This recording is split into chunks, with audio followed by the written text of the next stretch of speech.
Veda Bhumi, the land of knowledge. That is one of the names of India, and for a very good reason. If we turn the hidden pages of the history, long before the Islamic invasions and the European colonization, India has been one of the very few civilizations which has a very advanced education system of that times. I'm not saying this. If we turn back the pages of the history before 1000 AD, that's before Mughal invasions and the European colonization began, travelers from Europe, Persia to China used to travel to India to obtain the knowledge as part of this Vedic culture. If you read the books written by Megasthenes, Al-Biruni or Hyun-Sang, you'll get to know how advanced Indian education system at that times was.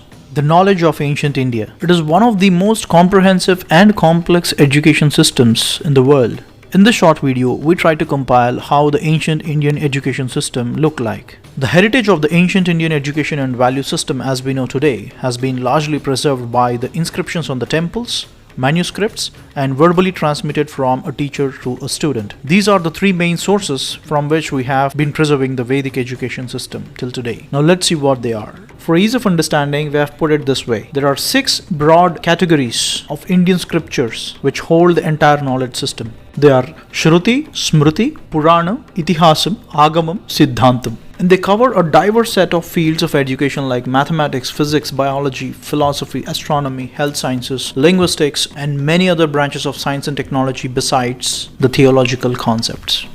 Starting with the first one, Shruti. Shruti is well known as the Vedas, and there are 4 of them. Rigveda, Yajurveda, Samaveda, and Atharvaveda. Rig means praise, a form of expressing the gratitude. It explains about the various hymns praising the elements of nature and cosmos.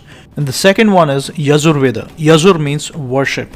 It explains about different procedures of worship of the nature and cosmos. And the third one is Samaveda. Sama means song. It gives a music-driven canonical format to the other Vedas for ease of recitation. The fourth one is Atharvaveda. Atharva means stable mind. It sets the rules for a steady state daily life activities that needs to be observed in a Vedic culture. All these 4 Vedas are not just like any other 4 ordinary books. You will not understand a word of it unless you are blessed with a guru who can explain to you what each of these mean, and they are highly interconnected with each other. Further down, if we look into any of these 4 Vedas, it has 4 fundamental blocks. Aranyaka, Brahmana, Samhita, Upanishad, supported by 6 external blocks. Siksha, Vyakarana, Chandas, Nirukta, Jyotisha, and Kalpa. We'll keep it very simple, not going into further details. The 4 internal blocks of Aranyaka, Brahmana, Samhita, and Upanishads, they describe the theosophical, philosophical, and physiological anatomy of the cosmos and the nature and the fundamentals of human existence. In simple words, it describes Brahman, which means the ultimate and the supreme power of the existence. The 6 external blocks, Siksha, Vyakarana, Chandas, Nirukta, Jyotisha, and Kalpa, these are called as Vedangas. They complement the knowledge framework of Vedas with different and intricate specializations each. As you see here, Siksha is study of phonetics, Vyakarana is study of grammar, Chandas is study of linguistic rhythm and prosody, Nirukta is study of etymology, Jyotisha is study of astronomy, and Kalpa is study of rituals. All these 6 are called as Vedangas. And that's how the 4 Vedas are supported by the 6 Vedangas. And that is not all. Each of the 4 Vedas have 4 Upavedas as an offspring. Ayurveda, the study of life sciences, ascribing to Rigveda. Gandharvaveda, study of music, art and dance, ascribing to Samaveda. Dhanurveda, study of archery and warfare, ascribing to Yajurveda. And Ardhashastra, study of business administration and political sciences, ascribing to Atharvaveda. Now this is the complete picture of what we call today in simple words as Vedas.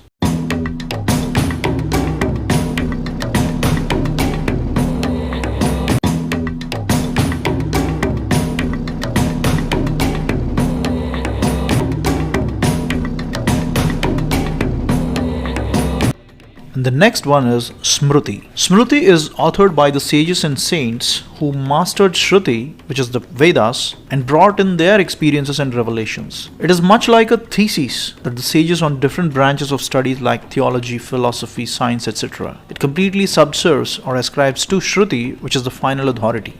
And there are 18 such Smritis written by different rishis. And they are Atri, Vishnu, Harita, Aushanasi, Angirasa, Yama, Apastambha, Samavarta, Katyayana, Brihaspati, Parashara, Vyasa, Shankha, Likita, Daksha, Gautama, Shatatapa, and Vasishtha Smriti. And the next one is Puranam. In very simple words, Puranam is nothing but a historical document. Often Puranam is mistaken as a mythology, but the fact of the matter is it's a historical document that has a 10-dimensional feature. And the 10 are, the first one is Sarga, history of creation of cosmos. Second one is Visarga, history of creation of the worlds. Third, Vrupti, history of evolution of the life. Fourth, Raksha, history of sustenance of life. Fifth, Antarani, history of the time scale and how the time used to be measured in the past. Sixth, Vamsa. Seventh, Vamsanucharita. Both explain about the history of the lineage and the history of the dynasties that ruled Bharat since times immemorial. Eighth, Samstha, history of the catastrophes, all the natural calamities that have occurred in the past. Ninth, Hetu, history of the prime causes of those catastrophes. And the last one is Apasarayaha, history of the Supreme Being or the different incarnations of God. And there are 18 such Puranas, all written by just one Rishi, Sri Vedavyasa. And the 18 are Markandeya Purana, Matsya Purana, Bhagavata, Bhavishya, Brahmanda, Brahma, Brahmavaivarta, Vishnu, Varaha, Vamana, Vayu, Agni, Narada, Padma, Linga, Garuda, Kurma and Skanda Puranas. The amount of knowledge in these Puranas is just incredible. For instance, Agni Puranam explains about different varieties of martial arts.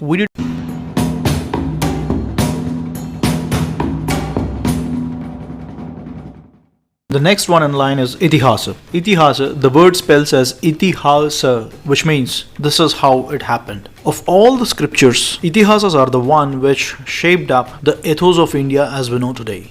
And there are only two Itihasas, Sri Ramayanam and Mahabharatam.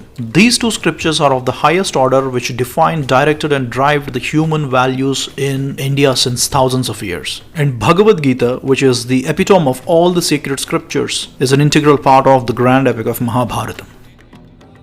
And the next one is Agamas. Agamas are treatises on theology, epistemology and also describes the architectural principles of temple construction. Basically, they are the rule books of how a temple needs to be constructed and the rituals in the temple needs to be organized.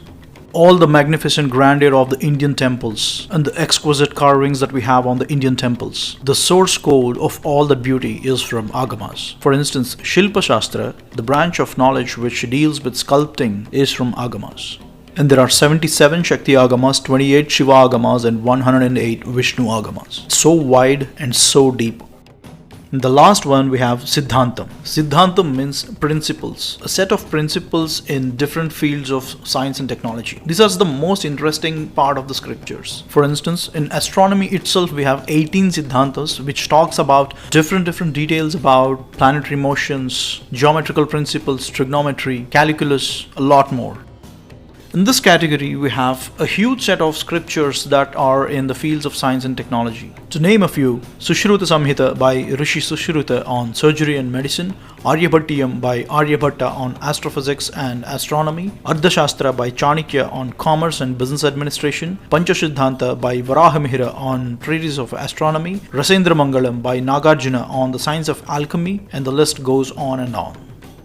And that is a very brief history about the Vedas and the other scriptures of ancient Indian education system. For ease of understanding, we tried to condense a lot, but it is so wide, deep and complex all at the same time. And the backbone for this entire education system is Sanskritam. And if we don't have the competence of Sanskritam, all this knowledge system is good for nothing.